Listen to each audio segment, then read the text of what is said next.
मुख्यमंत्री पुष्कर सिंह धामी ने आपदा प्रभावितों को विभिन्न मदों में दी जा रही सहायता राशि को बढ़ाने के निर्देश दिए हैं। उन्होंने कहा है कि आपदा के मानकों में संभव न होने पर अतिरिक्त राशि की व्यवस्था मुख्यमंत्री राहत कोष से की जाए। मुख्यमंत्री ने पुनर्निर्माण व राहत कार्यों की मॉनिटरिंग के लिए हाई पावर कमेटी बनाने के निर्देश दिए हैं। मुख्यमंत्री ने कहा है कि आपदा प्रभावितों को यथासंभव सहायता दी जाए। सहायता राशि पाने में लोगों को अनावश्यक परेशान न होना पड़े। जरूरतमंदों को हर संभव मदद सुनिश्चित की जाए। मुख्यमंत्री सचिवालय में उच्च अधिकारियों के साथ आपदा राहत कार्यों की समीक्षा कर रहे थे।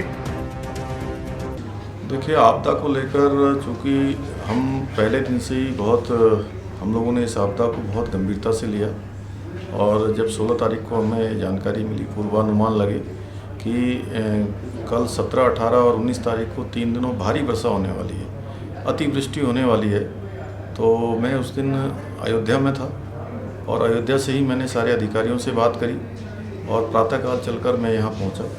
यहाँ हमने आपदा प्रबंधन बैठक करी, पूरी एक हाई पावर कमेटी की बैठक करी और उस दिन पूरे प्रदेश के अंदर उस समय तक हमारे यहाँ पर लगभग 1 लाख से भी ज़्यादा पर्यटक आए हुए थे, ज़्यादा श्रद्धालु आए हुए थे।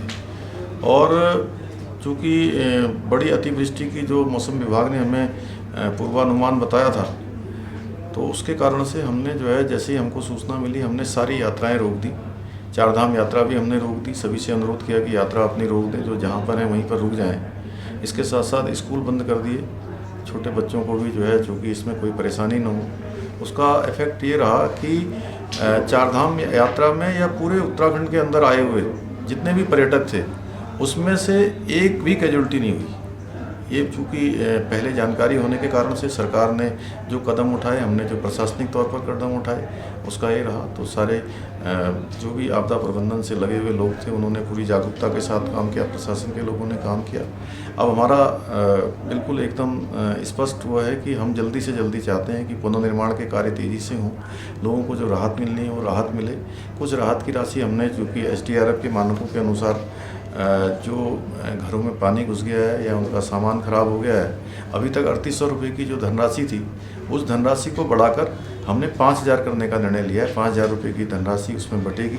इसी प्रकार से जो पूर्णतः क्षतिग्रस्त और पक्के एवं कच्चे भवन जो SDRF की मानक सहायता राशि 95,000 है प्रत्येक भवन की, उसको हमने 1.5 लाख रुपये कर दिया है। उसको 1.5 लाख रुपये कर दिया है।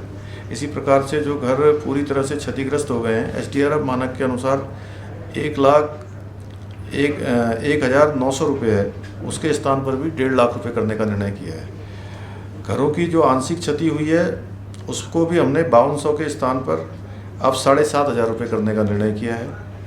जो कच्चे भवन हैं, झोपड़ी के अतिरिक्त जहाँ क्षति कम से कम 15% हो, SDRF के मानकों के अनुसार 3200 रुपये उसकी थी, उसके स्थान पर भी हमने 5,000 रुपये करने का निर्णय किया है। इसी प्रकार से SDRF के मानकों से अनुमन्य की गई अधिक धनराशि का भुगतान जो भी है वो मुख्यमंत्री राहत कोष से किया जाएगा। उसका जो भी धनराशि होगी, स्टेट सरकार उसको वहन करेगी। और लैंड लॉस के जितने भी प्रकरण हैं भूमि के, उसमें न्यूनतम 1,000 रुपये की अनुमन्य सहायता की जाएगी। मतलब मिनिमम 1,000 से नीचे की नहीं होगा, जो भी होगा। आंशिक क्षतिग्रस्त भवन, जिसके अंतर्गत घर के आंगन क्षतिग्रस्त होना तथा घर के पीछे की दीवार का क्षतिग्रस्त होना भी अब उसमें सम्मिलित किया जाएगा।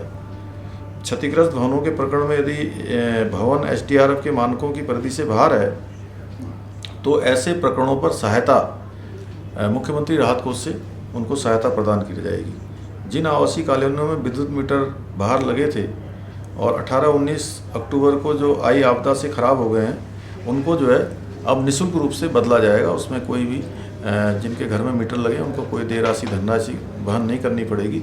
इसी प्रकार से जो आपदा में नुकसान हुआ है, उस आपदा के आए हुए नुकसान का पुनर्निर्माण का कार्य तेज़ी से हो, उस पर लगातार मॉनिटरिंग हो और जल्द से जल्द हम पुनर्निर्माण के कार्यों को पूरा कर पाएँ।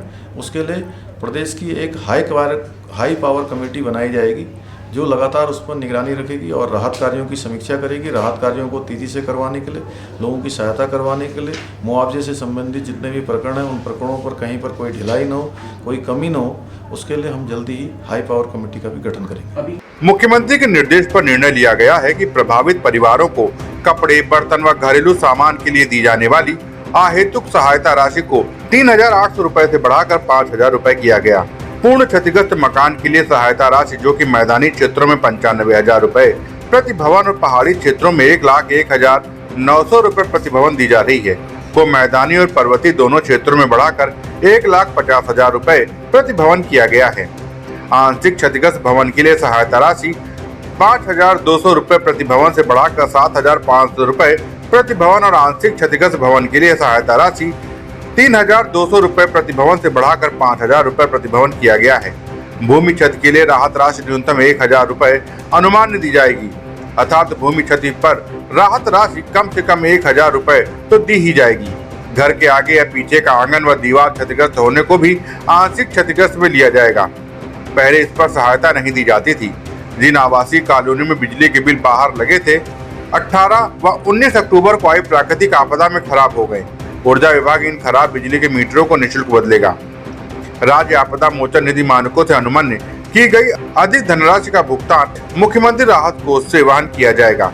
इसी प्रकार क्षतिग्रस्त भवनों के प्रकरणों में यदि भवन SDRF के मानकों की परिधि से बाहर है तो ऐसे प्रकरणों पर सहायता मुख्यमंत्री राहत कोष से प्रदान की जाएगी। GST के दायरे से बाहर के छोटे व्यापारियों को दुकान में पानी भर जाने आदि से नुकसान होने पर 5,000 रुपए की सहायता दी जाएगी। SDRF के मानकों में कवर न होने पर सहायता मुख्यमंत्री राहत कोष से प्रदान की जाएगी। मुख्यमंत्री ने कहा है कि 7 नवंबर तक प्रदेश की सड़कों को गड्ढा मुक्त करना है। उन्होंने दोनों मंडलायुक्तों को इसकी लगातार मॉनिटरिंग करने के निर्देश दिए हैं। Bureau report, Dastak times.